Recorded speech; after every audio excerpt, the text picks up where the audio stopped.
খাঁচার ভিতর আছি, পাখি কেমনে আসে যায়। আপনি শুনছেন বেঙ্গলি অডিও বুক সিরিজ। আজ আপনার জন্য রবীন্দ্রনাথ ঠাকুরের গোরা উপন্যাসের ৮ম পর্ব।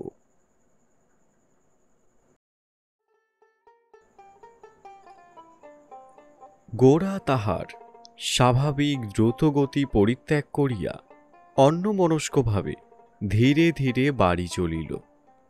বাড়ি যাইবার সহজ পথ ছাড়িয়া সে অনেকটা ঘুরিয়া গঙ্গার ধারে রাস্তা ধরিল। তখন কলিকাতার গঙ্গা ও গঙ্গার ধার বণিক সভ্যতার লাভ লোলুপ কুৎসিতায় জলে স্থলে আক্রান্ত হইয়া তীরে রেলের লাইন ও নীরে ব্রিজের বেড়ি পড়ে নাই। তখনকার শীত সন্ধ্যায় নগরের নিঃশ্বাস কালিমা আকাশকে এমন নিবিড় করিয়া আচ্ছন্ন করিত না। নদী তখন বহু দূর হিমালয়ে নির্জন গিরিশৃঙ্গ হইতে কলিকাতার ধূলিলিপ্ত ব্যস্ততার মাঝখানে শান্তির বার্তা বহন করিয়া আনিত। প্রকৃতি কোনোদিন গোরার মনকে আকর্ষণ করিবার অবকাশ পায় নাই। তাহার মন নিজের সচেষ্টতার বেগে নিজে কেবলই তরঙ্গিত হইয়াছিল। সে জল স্থল আকাশ অব্যবহৃতভাবে তাহার চেষ্টার ক্ষেত্র নহে, তাহাকে সে লক্ষ্যই করে নাই। আজ কিন্তু নদীর ওপরকার ওই আকাশ আপনার নক্ষত্রালোকে অভিষিক্ত অন্ধকার দ্বারা গোরার হৃদয়কে বারংবার নিঃশব্দে স্পর্শ করিতে লাগিল। নদী নিস্তরঙ্গ। কলিকাতার তীরের ঘাটে কতকগুলি নৌকায় আলো জ্বলিতেছে, আর কতকগুলি দ্বীপহীন নিস্তব্ধ। ওপারের নিবিড় গাছগুলির মধ্যে কালিমা ঘনীভূত। তারাই ঊর্ধ্বে বৃহস্পতি গ্রহ অন্ধকারের অন্তর্যামীর মতো তিমিরভেদী অনিমেষ দৃষ্টিতে স্থির হইয়া আছে। আজ এই বৃহৎ নিস্তব্ধ প্রকৃতি গোরার শরীরকে মনকে যেন অভিভূত করিয়া দিল। গোরার হৃৎপিণ্ডের সমান তালে আকাশের বিরাট অন্ধকার স্ফোটিত হইতে লাগিল। প্রকৃতি এতকাল ধৈর্য ধরিয়া স্থির হইয়াছিল। আজ গোরার অন্তঃকরণের কোন দ্বারটা খোলা পাইয়া সে মুহূর্তের মধ্যে এই অসতর্ক দুর্গটিকে আপনার করিয়া লইল। এতদিন নিজের বিদ্যা বুদ্ধি চিন্তা ও কর্ম লইয়া গোরা অত্যন্ত স্বতন্ত্র ছিল। আজ কি হইল? আজ কোনখানে সে প্রকৃতিকে স্বীকার করিল, এবং করিবা মাত্রই এই গভীর কালো জল, এই নিবিড় কালো তট, ওই উদার কালো আকাশ তাহাকে বরণ করিয়া লইল। আজ প্রকৃতির কাছে কেমন করিয়া গোরা ধরা পড়িয়া গেছে। পথের ধারে সদাগরের আপিসের বাগানে কোন বিলাতি লতা হইতে একটা অপরিচিত ফুলের মৃদু কোমল গন্ধ গোরার ব্যাকুল হৃদয়ের উপর হাত বুলাইয়া দিতে লাগিল। নদী তাহাকে লোকালয়ের অশ্রান্ত কর্মক্ষেত্র হইতে কোন অনির্দিষ্ট সুদরের দিকে আঙুল দেখাইয়া দিল। সেখানে নির্জন জলের ধারে গাছগুলি শাখা মিলাইয়া কি ফুল ফুটাইয়াছে, কি ছায়া ফেলিয়াছে। সেখানে নির্মল নীলাকাশের নিচে দিনগুলি যেন কাহার চোখের উন্মিলিত দৃষ্টি, এবং রাতগুলি যেন আন্তঃপল্লবীর লজ্জা জড়িত ছায়া। চারিদিক হইতে মাধুর্যের আবর্ত আসিয়া হঠাৎ গোরাকে যে একটা অতল স্পর্শ অনাদি শক্তির আকর্ষণে টানিয়া লইয়া চলিল, পূর্বে কোনোদিন সে তাহার কোনো পরিচয় জানিত না। ইহা একই কালে বেদনায় এবং আনন্দে তাহার সমস্ত মনকে এক প্রান্ত হইতে আরও এক প্রান্তে অভিভূত করিতে লাগিল।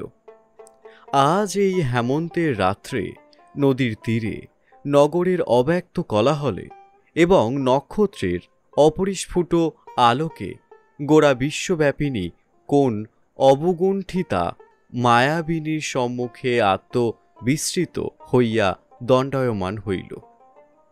এই মহারানীকে সে এতদিন নতমস্তকে স্বীকার করে নাই বলিয়া আজ অকস্মাৎ তাহার শাসনের ইন্দ্রজাল আপন সহস্র বর্ণের সূত্রে গোরাকে জলস্থল আকাশের সঙ্গে চারিদিক হইতে বাঁধিয়া ফেলিল। গোরা নিজের সম্বন্ধে নিজেই বিস্মিত হইয়া নদীর জনশূন্য ঘাটের একটা পৈঠাই বসিয়া পড়িল। বারবার সে নিজেকে প্রশ্ন করিতে লাগিল যে তাহার জীবনে এ কিসের আবির্ভাব এবং ইহার কি প্রয়োজন। যে সংকল্প দ্বারা সে আপনার জীবনকে আগাগোড়া বিধিবদ্ধ করিয়া মনে মনে সাজাইয়া লইয়াছিল, তাহার মধ্যে ইহার স্থান কোথায়? ইহা কি তাহার বিরুদ্ধ? সংগ্রাম করিয়া ইহাকে কি পরাস্ত করিতে হইবে?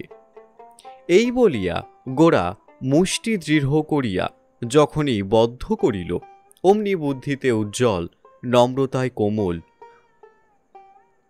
কোন দুইটি স্নিগ্ধ চক্ষুর জিজ্ঞাসু দৃষ্টি তাহার মনের মধ্যে জাগিয়া উঠিল। কোন অনিন্দ সুন্দর হাতখানির আঙুলগুলির স্পর্শ সৌভাগ্যের অনাস্বাদিত অমৃত তাহার ধ্যানের সম্মুখে তুলিয়া ধরিল। গোরার সমস্ত শরীরে পুলকের বিদ্যুৎ চকিত হইয়া উঠিল। একাকী অন্ধকারের মধ্যে এই প্রগাঢ় অনুভূতি তাহার সমস্ত প্রশ্নকে, সমস্ত দ্বিধাকে একেবারে নিরস্ত করিয়া দিল। সে তাহার এই নূতন অনুভূতিকে সমস্ত দেহ মন দিয়া উপভোগ করিতে লাগিল। ইহাকে ছাড়িয়া সে উঠিতে ইচ্ছা করিল না। অনেক রাত্রে যখন গোরা বাড়ি গেল, তখন আনন্দময়ী জিজ্ঞাসা করিলেন, এত রাত করলে যে বাবা? তোমার খাবার যে ঠান্ডা হয়ে গেছে। গোরা কহিল, কি জানি মা, আজ কি মনে হলো, অনেকক্ষণ গঙ্গার ঘাটে বসেছিলাম। আনন্দময়ী জিজ্ঞাসা করিলেন, বিনয়ের সঙ্গে ছিল বুঝি? গোরা কহিল, না, আমি একলাই ছিল। আনন্দময়ী মনে মনে কিছু আশ্চর্য হইলেন। বিনা প্রয়োজনে গোরা যে এত রাত পর্যন্ত গঙ্গার ঘাটে বসিয়া ভাবিবে, এমন ঘটনা কখনোই হয় নাই। চুপ করিয়া বসিয়া ভাবা তাহার স্বভাবই নহে। গোরা যখন অন্যমনস্ক হইয়া খাইতেছিল, আনন্দময়ী লক্ষ্য করিয়া দেখিলেন তাহার মুখে যেন একটা কেমনতর উতলা ভাবের উদ্দীপনা। আনন্দময়ী কিছুক্ষণ পরে আস্তে আস্তে জিজ্ঞাসা করিলেন, আজ বুঝি বিনয়ের বাড়ি গিয়েছিলে? গোরা কহিল, না, আজ আমরা দুজনেই পরেশবাবুর ওখানে গিয়েছিলুম। শুনিয়া আনন্দময়ী চুপ করিয়া বসিয়া ভাবিতে লাগিলেন। আবার জিজ্ঞাসা করিলেন, ওদের সকলের সঙ্গে তোমার আলাপ হয়েছে? গোরা কহিল, হ্যাঁ, হয়েছে। আনন্দময়ী, ওদের মেয়েরা বুঝি সকলের সাক্ষাতেই বেরোন? হ্যাঁ, ওদের কোনো বাধা নেই। অন্য সময় হইলে এরূপ উত্তরের সঙ্গে সঙ্গে একটা উত্তেজনা প্রকাশ পাইত। আজ তাহার কোনো লক্ষ্য না দেখিয়া আনন্দময়ী আবার চুপ করিয়া বসিয়া ভাবিতে লাগিলেন। পরদিন সকালে উঠিয়া গোরা অন্য দিনের মতো অবিলম্বে মুখ ধুইয়া দিনের কাজের জন্য প্রস্তুত হইতে গেল না। সে অন্যমনস্কভাবে তাহার শোবার ঘরের পূর্ব দিকের দরজা খুলিয়া খানিকক্ষণ দাঁড়াইয়া রহিল। তাহাদের গলিটা পূর্বের দিকে একটা বড় রাস্তায় পড়িয়াছে। সেই বড় রাস্তার পূর্ব প্রান্তে একটা স্কুল আছে। সেই স্কুলের সংলগ্ন জমিতে একটা পুরাতন জাম গাছের মাথার উপরে পাতলা একখণ্ড সাদা কুয়াশা ভাসিতেছিল এবং তাহার পশ্চাতে আসন্ন সূর্যোদয়ের তরুণ রেখা ঝাপসা হইয়া দেখা দিতেছিল। গোরা চুপ করিয়া অনেকক্ষণ সেই দিকে চাহিয়া থাকিতে থাকিতে সেই ক্ষীণ কুয়াশাটুকু মিশিয়া গেল। উজ্জ্বল রৌদ্র গাছের শাখার ভিতর দিয়া যেন অনেকগুলো ঝকঝকে সঙ্গিনের মতো বাঁধিয়া বাহির হইয়া আসিল, এবং দেখিতে দেখিতে কলিকাতার রাস্তা জনতায় ও কোলাহলে পূর্ণ হইয়া উঠিল। এমন সময় হঠাৎ গলির মোড়ে অবিনাশের সঙ্গে আরও একটি ছাত্রকে তাহার বাড়ির দিকে আসিতে দেখিয়া গোরা তাহার এই আবেশের জালকে যেন এক প্রবল টানে ছিন্ন করিয়া ফেলিল। সে নিজের মনকে একটা প্রচণ্ড আঘাত করিয়া বলিল, না, এসব কিছু নয়, এ কোনো মতেই চলবে না, বলিয়া দ্রুত বেগে শোবার ঘর হইতে বাহির হইয়া গেল। গোরার বাড়িতে তাহার দলবল আসিয়াছে, অথচ গোরা তাহার অনেক পূর্বেই প্রস্তুত হয় নাই। এমন ঘটনা ইহার পূর্বে আর কোনোদিনও ঘটতে পারে না। এই সামান্য ত্রুটিতেই গোরাকে ভারী একটা ধিক্কার দিল। সে মনে মনে স্থির করিল আর সে পরেশবাবুর বাড়ি যাইবে না, এবং বিনয়ের সঙ্গেও যাহাতে কিছুদিন দেখা না হইয়া এই সমস্ত আলোচনা বন্ধ থাকে সেইরূপ চেষ্টা করিবে। সেদিন নিচে গিয়া এ পরামর্শ হইল যে গোরা তাহার দলে 2-3 জনকে সঙ্গে করিয়া পায়ে হাঁটিয়া গ্র্যান্ড ট্র্যাক রোড দিয়া ভ্রমণে বাহির হইবে। পথের মধ্যে গৃহস্থ বাড়ি আতিথ্য গ্রহণ করিবে, সঙ্গে টাকা কড়ি কিছুই লইবে না। এই অপূর্ব সংকল্প মনে লইয়া গোরা হঠাৎ কিছু অতিরিক্ত পরিমাণে উৎসাহিত হইয়া উঠিল। সমস্ত বন্ধন ছেদন করিয়া এইরূপ খোলা রাস্তায় বাহির হইয়া পরিবার একটা প্রবল আনন্দ তাহাকে পাইয়া বসিল। ভিতরে ভিতরে তাহার হৃদয় যে একটা জালে জড়াইয়া পড়িয়াছে, এ বাহির হইবার কল্পনাতেই সেটা যেন ছিন্ন হইয়া গেল বলিয়া তাহার মনে হইল। এই সমস্ত ভাবের আবেশ যে মায়া মাত্র এবং কর্মই যে সত্য,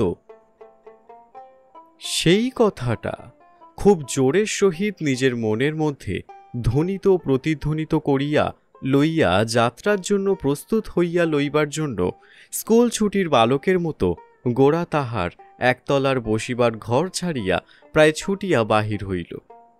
সেই সময় কৃষ্ণদয়াল গঙ্গা স্নান সারিয়া ঘটিতে গঙ্গাজল লইয়া নামাবলী গায়ে দিয়া মনে মনে মন্ত্র জপ করিতে করিতে ঘরে চলিয়াছিলেন। গোরা একেবারে তাহার ঘাড়ের উপর গিয়া পড়িল। লজ্জিত হইয়া গোরা তাড়াতাড়ি তাহার পা ছুঁইয়া প্রণাম করিল। তিনি শশব্যস্ত হইয়া থাক থাক বলিয়া সসংকোচে চলিয়া গেলেন। পূজায় বসিবার পূর্বে গোরার স্পর্শে তাহার গঙ্গা স্নানের ফল মাটি হইল। কৃষ্ণদয়াল যে গোরার সংস্পর্শই বিশেষ করিয়া এড়াইয়া চলিবার চেষ্টা করিতেন, গোরা তাহা ঠিক বুঝিত না। সে মনে করিত সূচিবায়ুগ্রস্ত বলিয়া সর্বপ্রকারের সকলেরই সংস্রব বাঁচাইয়া চলাই অহরহ তাহার সতর্কতার একমাত্র লক্ষ্য ছিল। আনন্দময়ীকে তো তিনি ম্লেচ্ছ বলিয়া দূরে পরিহার করিতেন। মহিম কাজের লোক, মহিমের সঙ্গে তাহার দেখা সাক্ষাতেরই অবকাশ ঘটিত না। সমস্ত পরিবারের মধ্যে কেবল মহিমের কন্যা শশীমুখীকে তিনি কাছে লইয়া তাহাকে সংস্কৃত স্তোত্র মুখস্থ করাইতেন এবং পূজার্চনা বিধিতে দীক্ষিত করিতেন। কৃষ্ণদয়াল গোরা কর্তৃক তাহার পাদস্পর্শে ব্যস্ত হইয়া পলায়ন করিলে পর তাহার সংকোচের কারণ সম্বন্ধে গোরার চেতনা হইল এবং সে মনে মনে হাসিল। এইরূপে পিতার সহিত গোরার সমস্ত সম্বন্ধ প্রায় বিচ্ছিন্ন হইয়া গিয়াছিল, এবং মাতার অনাচারকে যে যতই নিন্দা করুক, এই আচারদ্রোহিণী মাকেই গোরা তাহার জীবনের সমস্ত ভক্তি সমর্পণ করিয়া পূজা করিত। আহারান্তে গোরা একটি ছোট পুটলিতে গোটা কয়েক কাপড় লইয়া সেটা বিলাতি পর্যটকদের মতো পিঠে বাঁধিয়া মার কাছে আসিয়া উপস্থিত হইল। কহিল, মা, আমি কিছুদিনের মতো বেরোব। আনন্দময়ী কহিলেন, কোথায় যাবে বাবা? গোরা কহিল, সেটা আমি ঠিক বলতে পারছি না। আনন্দময়ী জিজ্ঞাসা করিলেন, কোনো কাজ আছে? গোরা কহিল, কাজ বলতে যা বোঝায় সেরকম কিছু নয়, এই যাওয়াটাই একটা কাজ। আনন্দময়ীকে একটুখানি চুপ করিয়া থাকিতে দেখিয়া গোরা কহিল, মা, দোহাই তোমার, আমাকে বারণ করতে পারবে না। তুমি তো আমাকে জানোই, আমি সন্ন্যাসী হয়ে যাব, এমন ভয় নেই। আমি মাকে ছেড়ে বেশি দিন কোথাও থাকতে পারিনি। মার প্রতি তাহার ভালোবাসা গোরা কোনোদিন মুখে এমন করিয়া বলে নাই, তাই আজ কথাটা বলিয়াই সে লজ্জিত হইল। পুলকিত আনন্দময়ী তাড়াতাড়ি তাহার লজ্জাটা চাপা দিয়া কহিল, বিনয়ের সঙ্গে যাবে বুঝি? গোরা ব্যস্ত হইয়া কহিল, না মা, বিনয় যাবে না। ওই দেখো, অমনি মার মনে ভাবনা হচ্ছে, বিনয় না গেলে তার গোরাকে পথে ঘাটে রক্ষা করবে কে? বিনয়কে যদি তুমি আমার রক্ষক মনে করো, সেটা তোমার একটা কুসংস্কার। এবার নিরাপদে ফিরে এলে ওই সংস্কারটা তোমার ঘুচবে। আনন্দময়ী জিজ্ঞাসা করিলেন, মাঝে মাঝে খবর পাবো তো? গোরা কহিল, খবর পাবে না বলেই ঠিক করে রাখো, তারপরে যদি পাও তো খুশি হবে। ভয় কিছুই নেই, তোমার গোরাকে কেউ নেবে না। মা, তুমি আবার যতটা মূল্য কল্পনা করো, আর কেউ ততটা করে না। তবে এই বোচকাটির উপর যদি কারো লোভ হয়, তবে এইটি তাকে দান করে দিলে চলে আসব। এটা রক্ষা করতে গিয়ে প্রাণদান করব না, সে নিশ্চয়। গোরা আনন্দময়ীর পায়ের ধুলো লইয়া প্রণাম করিল। তিনি তাহার মাথায় হাত বুলাইয়া চুম্বন করিলেন, কোনো প্রকার নিষেধ মাত্র করিলেন না। নিজের কষ্ট হইবে বলিয়া অথবা কল্পনায় অনিষ্ট আশঙ্কা করিয়া আনন্দময়ী কখনো কাহাকেও নিষেধ করিতেন না। নিজের জীবনে তিনি অনেক বাধা বিপদের মধ্য দিয়া আসিয়াছেন। বাহিরের পৃথিবী তাহার কাছে অপরিচিত নহে। তাহার মনে ভয় বলিয়া কিছু ছিল না। গোরা যে কোনো বিপদে পড়িবে সে ভয় তিনি মনে আনেন নাই। কিন্তু গোরার মনের মধ্যে যে কি একটা বিপ্লব ঘটিয়াছে, সেই কথাই তিনি কাল হইতে ভাবিতেছেন। আজ হঠাৎ গোরা অকারণে ভ্রমণ করিতে চলিল শুনিয়া তাহার সেই ভাবনা আরো বাড়িয়া উঠিয়াছে। গোরা পিঠে বোচকা বাঁধিয়া রাস্তায় যেই পা দিয়াছে, এমন সময় হাতে ঘন রক্ত বসরা গোলাপ যুগল সযত্নে লইয়া বিনয় তাহার সম্মুখে আসিয়া উপস্থিত হইল। গোরা কহিল, বিনয়, তোমার দর্শনে অযাত্রা কি সুযাত্রা, এবারে তার পরীক্ষা হবে। বিনয় কহিল, বেরোচ্ছ নাকি? হ্যাঁ। বিনয় জিজ্ঞাসা করিল, কোথায়? বিনয় কহিল, প্রতিধ্বনির চেয়ে ভালো উত্তর নেই নাকি? গোরা, না, তুমি মার কাছে যাও, সব শুনতে পাবে, আমি চললুম। বলিয়া দ্রুত বেগে চলিয়া গেল। বিনয় অন্তপুরে গিয়া আনন্দময়ীকে প্রণাম করিয়া তাহার পায়ের পরে গোলাপ ফুল দুইটি রাখিল। আনন্দময়ী ফুল তুলিয়া লইয়া জিজ্ঞাসা করিলেন, এ কোথায় পেলে বিনয়? বিনয় তাহার ঠিক স্পষ্ট উত্তরটি না দিয়া কহিল, ভালো জিনিসটি পেলেই আগে মায়ের পুজোর জন্য সেটি দিতে ইচ্ছে করে। তারপরে আনন্দময়ীর তক্তপোষের উপর বসিয়া বিনয় কহিল, মা, তুমি কিন্তু অন্যমনস্ক আছো। আনন্দময়ী কহিলেন, কেন বলো দেখি? বিনয় কহিল, আজ আমার বরাদ্দ পানটা দেওয়ার কথা ভুলেই গেছ। আনন্দময়ী লজ্জিত হইয়া বিনয়কে পান আনিয়া দিলেন। তাহার পরে সমস্ত দুপুরবেলা ধরিয়া দুইজনে কথাবার্তা হইতে লাগিল। গোরার নিরুদ্দেশ ভ্রমণের অভিপ্রায় সম্বন্ধে বিনয় কোনো পরিষ্কার খবর বলিতে পারিল না। আনন্দময়ী কথায় কথায় জিজ্ঞাসা করিলেন, কাল বুঝি তুমি গোরাকে নিয়ে পরেশবাবুর ওখানে গিয়েছিলে?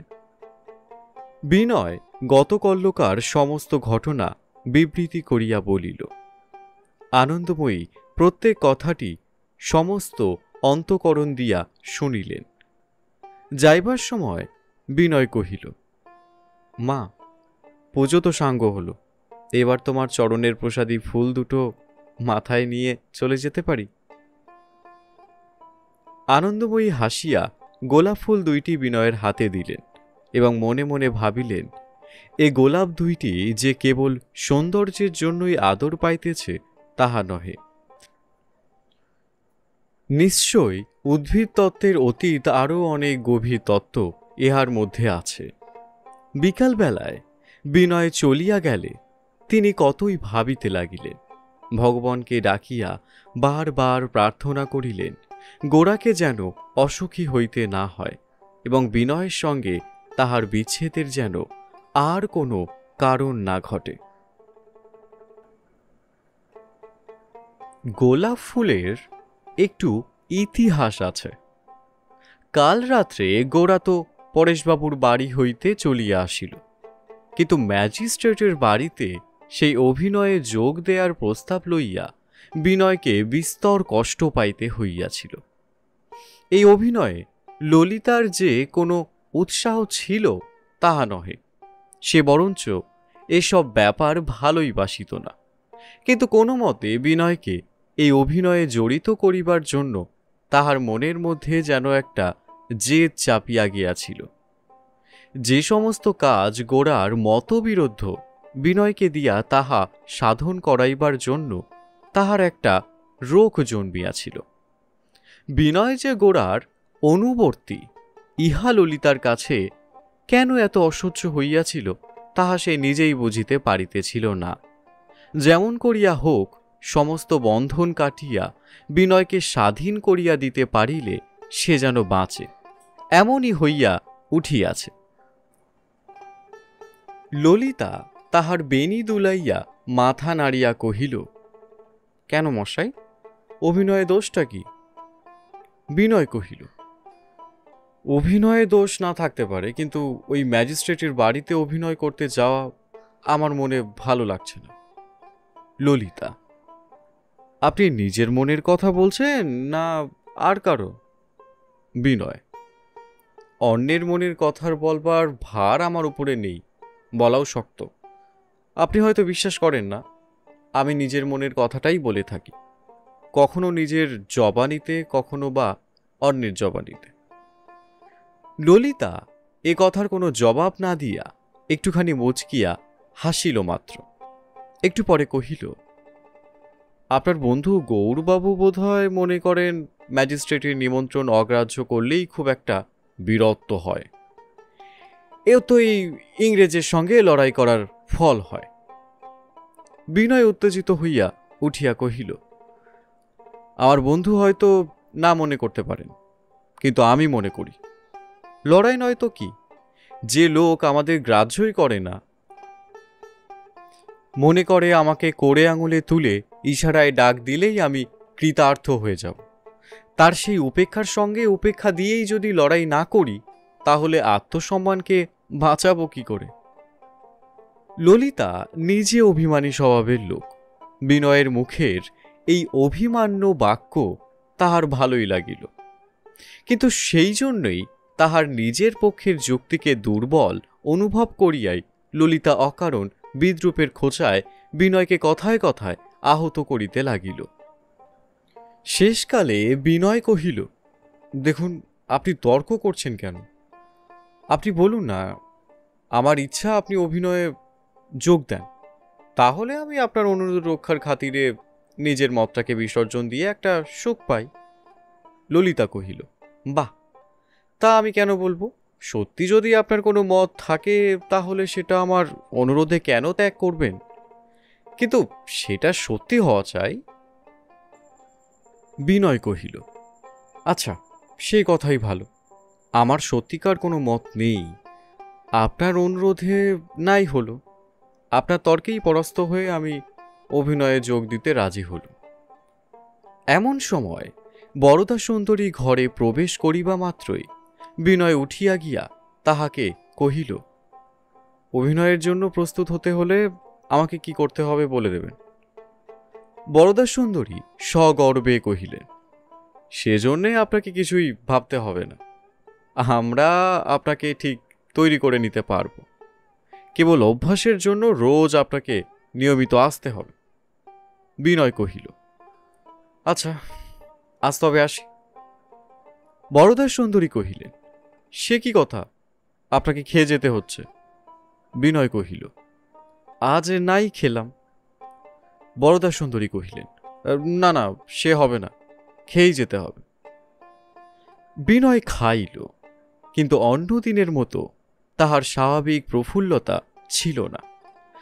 আজ সুচরিতাও কেমন অন্যমনস্ক হইয়া চুপ করিয়াছিল। যখন ললিতার সঙ্গে বিনয়ের লড়াই চলিতেছিল তখন সে বারান্দায় পায়চারি করিয়া বেড়াইতেছিল।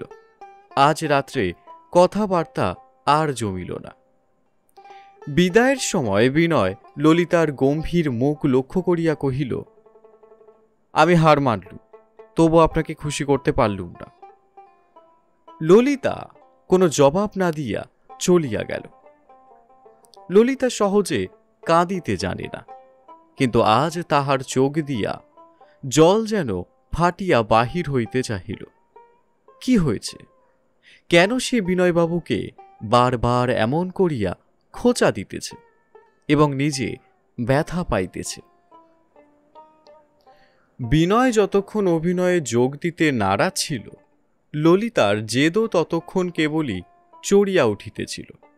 কিন্তু যখনই সে রাজি হইল তখনই তাহার সমস্ত উৎসাহ চলিয়া গেল। যোগ না দিবার পক্ষে যতগুলি তর্ক সমস্ত তাহার মনে প্রবল হইয়া উঠিল। তখন তাহার মন পীড়িত হইয়া বলিতে লাগিল, কেবল আমার অনুরোধ রাখিবার জন্য বিনয়বাবুর এমন করিয়া রাজি হওয়া উচিত হয় নাই। অনুরোধ? কেন অনুরোধ রাখিবেন? তিনি মনে করেন অনুরোধ রাখিয়া তিনি আমার সঙ্গে ভদ্রতা করিতেছেন। তাহার এই ভদ্রতাটুকু পাইবার জন্য আমার যেন অত্যন্ত মাথা ব্যথা। কিন্তু এখন এমন করিয়া স্পর্ধা করিলে চলিবে কেন? সত্যই যে সে বিনয়কে অভিনয়ের দলে টানিবার জন্য ক্রমাগত নির্বদ্ধ প্রকাশ করিয়াছে।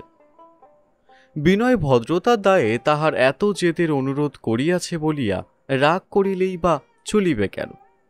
এই ঘটনায় ললিতার নিজের উপরেই এমনই তীব্র ঘৃণা ও লজ্জা উপস্থিত হইল যে স্বভাবত এতটা হইবার কোনো কারণ ছিল না। অন্যদিন হইলে তাহার মনের চাঞ্চল্যের সময় সে সুচরিতার কাছে যাইত, আজ গেল না। এবং কেন যে তাহার বুকটাকে ঠেলিয়া তুলিয়া তাহার চোখ দিয়া এমন করিয়া জল বাহির হইতে লাগিল, তাহা সে নিজেই ভালো করিয়া বুঝিতে পারিল না। পরদিন সকালে সুধীর লাবণ্যকে একটি তোড়া আনিয়া দিয়াছিল।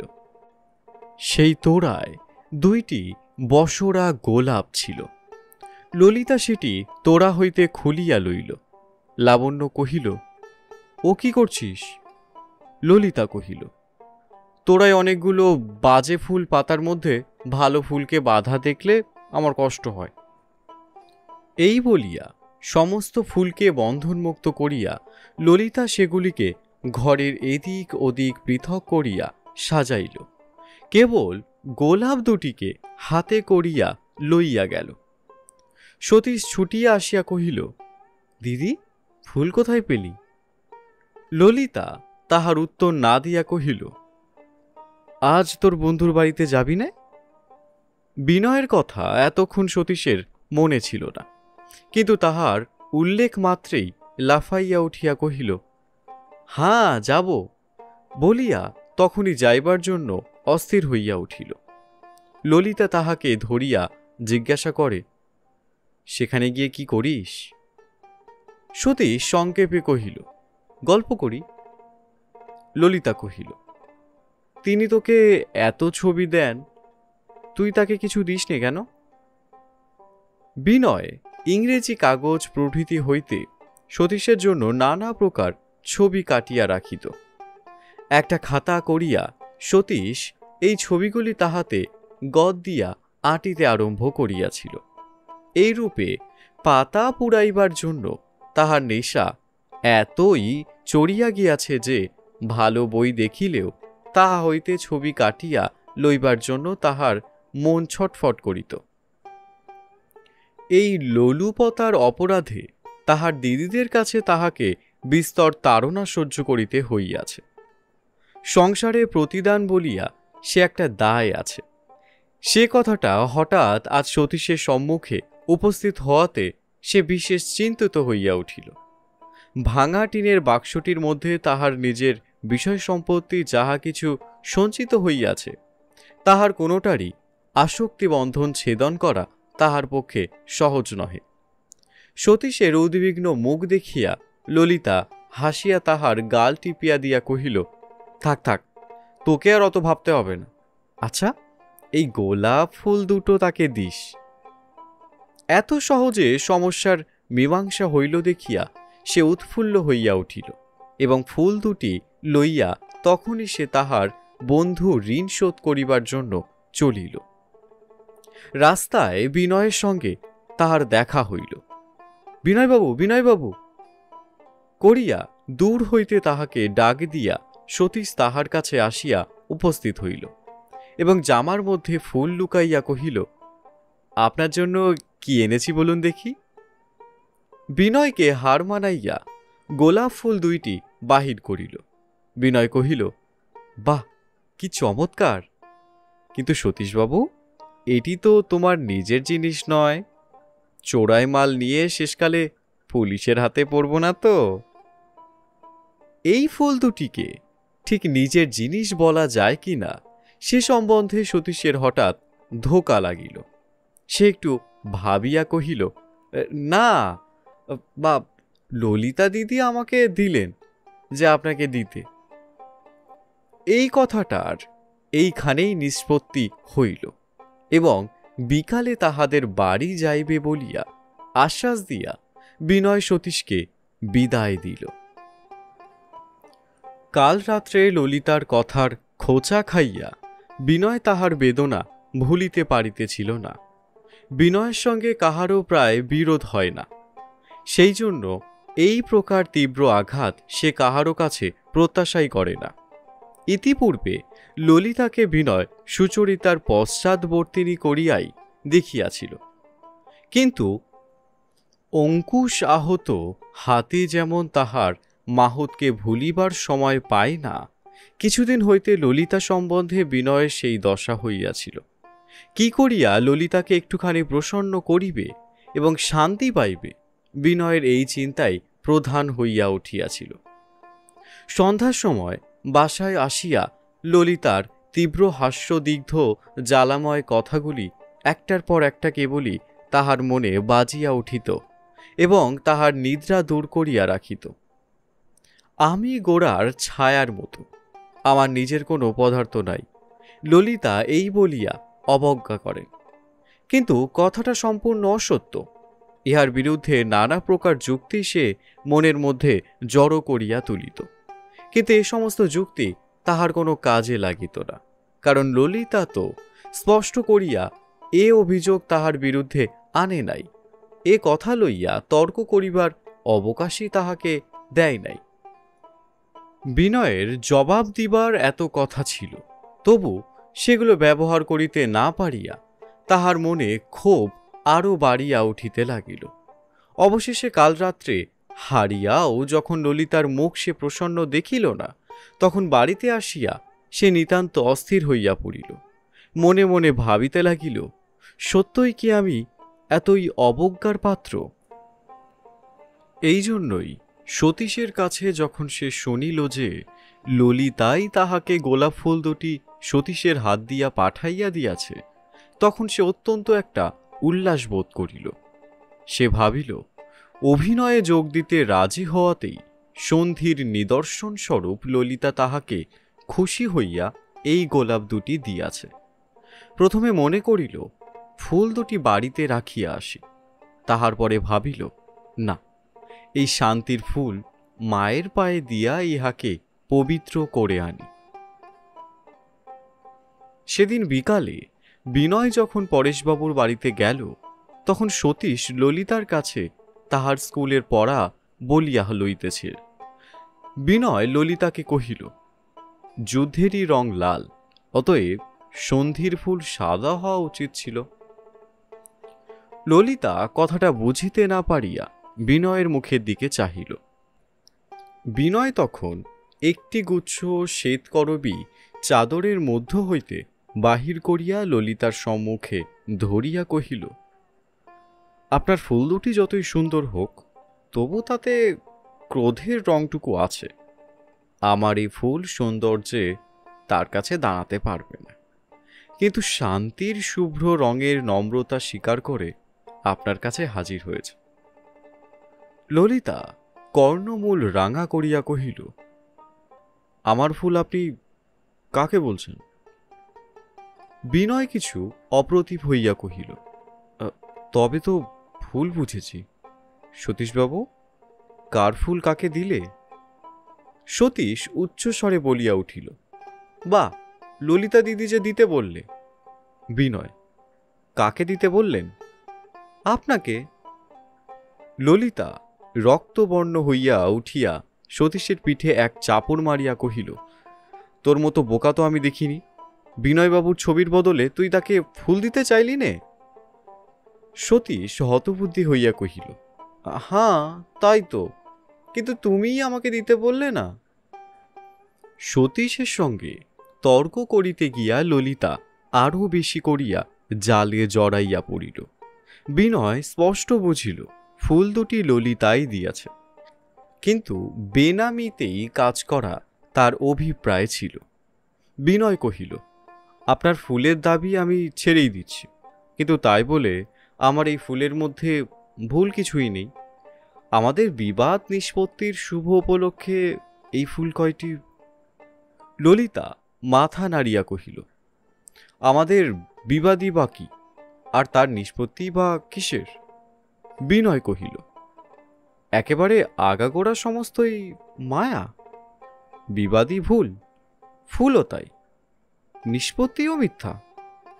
শুধু শক্তিতে রজতভ্রম নয়, শক্তিটা শুদ্ধই ভ্রম।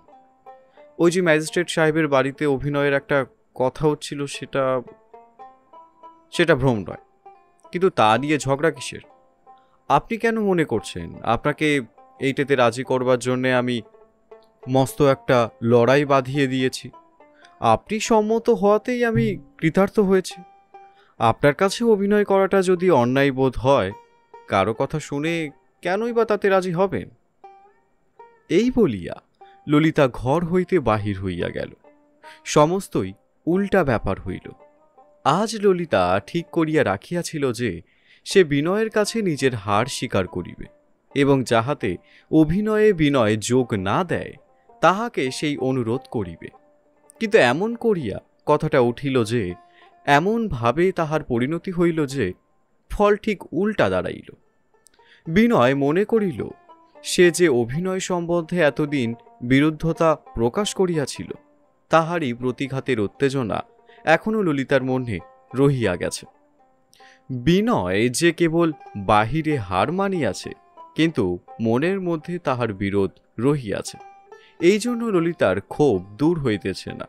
ললিতা এই ব্যাপারটাতে যে এতটা আঘাত পাইয়াছে, ইহাতে বিনয় ব্যথিত হইয়া উঠিল। সে মনে মনে স্থির করিল এই কথাটা লইয়া সে আর কোনো আলোচনা করিবে না।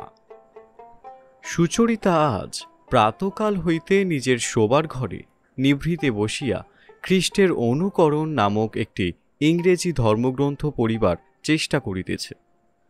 আজ সে তাহার অন্যান্য নিয়মিত কর্মে যোগ দেয় নাই। মাঝে মাঝে গ্রন্থ হইতে মন ভ্রষ্ট হইয়া পড়াতে বইয়ের লেখাগুলি তাহার কাছে ছায়া হইয়া পড়িয়াছিল। আবার পরক্ষণে নিজের উপর রাগ করিয়া বিশেষ বেগের সহিত চিত্তকে গ্রন্থের মধ্যে আবদ্ধ করিতেছিল। কোনো মতেই হার মানিতে চাহিতেছিল না। একসময় দূর হইতে কণ্ঠস্বর শুনিয়া মনে হইল বিনয়বাবু আসিয়াছেন। তখনই চমকিয়া উঠিয়া বই রাখিয়া বাহিরের ঘরে যাইবার জন্য মন ব্যস্ত হইয়া উঠিল। নিজের এই ব্যস্ততাতে নিজের উপর ক্ষুব্ধ হইয়া সুচরিতা আবার চৌকির উপর বসিয়া বই লইয়া পড়িল। পাছে কানে শব্দ যায় বলিয়া দুই কান চাপিয়া পড়িবার চেষ্টা করিতে লাগিল। এমন সময় ললিতা তাহার ঘরে আসিল। সুচরিতা তাহার মুখের দিকে চাহিয়া কহিল, তোর কি হয়েছে বলতো? ললিতা তীব্রভাবে ঘাড় নাড়িয়া কহিল, কিছু না। সুচরিতা জিজ্ঞাসা করিল, কোথায় ছিলি? ললিতা কহিল, বিনয়বাবু এসেছেন, তিনি বোধহয় তোমার সঙ্গে গল্প করতে চান। বিনয়বাবুর সঙ্গে আর কেহ আসিয়াছে কিনা এ প্রশ্ন সুচরিতা আজ উচ্চারণ করিতেও পারিল না। যদি আর কেহ আসিত তবে নিশ্চয় ললিতা তাহার উল্লেখ করিত, কিন্তু তবু মন নিঃসংশয় হইতে পারিল না। আর সে নিজেকে দমনের চেষ্টা না করিয়া গৃহাগত অতিথির প্রতি কর্তব্যের উপলক্ষে বাহিরের ঘরের দিকে চলিল। ললিতাকে জিজ্ঞাসা করিল, তুই যাবি নে? ললিতা একটু অধৈর্য স্বরে কহিল, তুমি যাও না, আমি পরে যাচ্ছি। সুচরিতা বাহিরের ঘরে প্রবেশ করিয়া দেখিল বিনয় সতীশের সঙ্গে গল্প করিতেছে।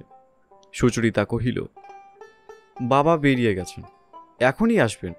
মা আপনাদের সেই অভিনয়ের কবিতা মুখস্থ করবার জন্যে লাবণ্য ও লীলাকে নিয়ে মাস্টারমশাইয়ের বাড়িতে গেছেন।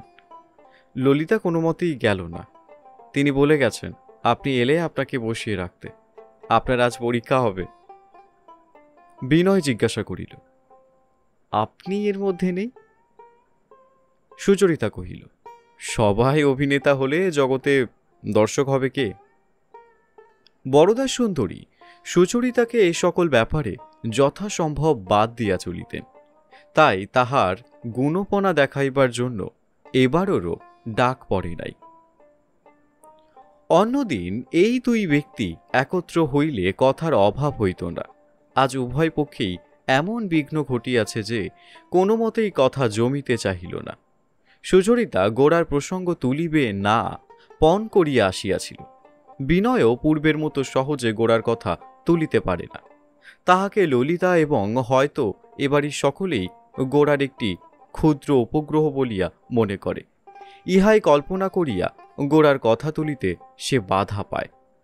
অনেকদিন এমন হইয়াছে বিনয় আগে আসিয়াছে, গোড়া তাহার পরে আসিয়াছে। আজও সেইরূপ ঘটিতে পারে ইহাই মনে করিয়া সুচরিতা যেন এক প্রকার সচকিত অবস্থায় রহিল। গোড়া পাছে আসিয়া পড়ে এই তাহার একটা ভয় ছিল, এবং পাছে না আসে এই আশঙ্কাও তাহাকে বেদনা দিতেছিল। বিনয়ের সঙ্গে ছাড়া ছাড়া ভাবে দুই চারটে কথা হওয়ার পর সুচরিতা আর কোনো উপায় না দেখিয়া সতীশের ছবির খাতাখানা লইয়া সতীশের সঙ্গে এ বিষয়ে কথা করিতে লাগিল। মাঝে মাঝে ছবি সাজাইবার ত্রুটি ধরিয়া নিন্দা করিয়া সতীশকে রাগাইয়া তুলিল। সতীশ অত্যন্ত উত্তেজিত হইয়া উচ্চস্বরে বাদানুবাদ করিতে লাগিল। আর বিনয় টেবিলের উপর তাহার প্রত্যাখ্যাত করবীগুচ্ছের প্রতি দৃষ্টিপাত করিয়া লজ্জায় ও ক্ষোভে মনে মনে চিন্তা করিতে লাগিল যে অত্যন্ত ভদ্রতার খাতিরেও আমার এই ফুল কয়টা ললিতার লওয়া উচিত ছিল।